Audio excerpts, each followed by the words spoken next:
त्वचा रोगाने त्रस्त आहात? चिंता सोडा. सर्व प्रकारच्या त्वचा विकारांवर 100% खात्रीशीर उपचार, तेही कमी खर्चात. इसब, गजकर्ण, नायटा व सर्व प्रकारचे जुनाट त्वचा विकारांवर 100% खात्रीशीर उपचार. कोणत्याही त्वचेच्या रोगावर खात्रीशीर इलाजासाठी लगेच संपर्क साधा. आमचा पत्ता आनंद हॉस्पिटल, कासेगाव, तालुका पंढरपूर, जिल्हा सोलापूर. अनेक वर्षांपासून रुग्णसेवेत असलेले डॉक्टर आनंदराव संभाजी गवळी.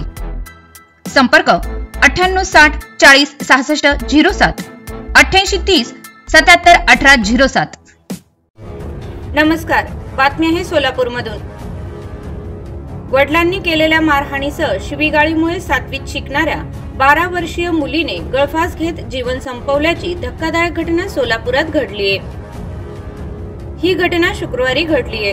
प्रियदर्शनी श्रीकांत शिंगे असे आत्महत्या केलेल्या मुलीचे नाव आहे. मृत प्रियदर्शनी ही विद्यानिकेतन शाळेत इयत्ता 7वीत शिकत होती. तिला तिच्या वडिलांनी वारंवार मारहाण केली. ते तिला सतत शिवीगाळ करत असत, असा आरोप प्रियदर्शनीच्या आईने मीडियाशी बोलताना केला. वडील सतत मारहाण करीत असल्याने ती तिच्या आजीच्या घरी राहण्यास गेली होती. तेव्हा प्रियदर्शनीला वडिलांनी फोन केला, तू आत्ताच्या आत्ता घरी ये, नाहीतर मी गळफास घेऊन आत्महत्या करीन, अशी धमकी त्यांनी दिली. यामुळे प्रियदर्शनी घाबरली आणि ती घरी आली. त्यानंतर वडिलांनी तिला मारहाण केली व ते घरातून निघून गेले. त्यानंतर तिची आई पण मार्केटला गेली. तेव्हा प्रियदर्शनीने घरी कोणी नसताना गळफास घेऊन आत्महत्या केल्याचे तिची आई अनुराधा शिंगे यांनी सांगितले.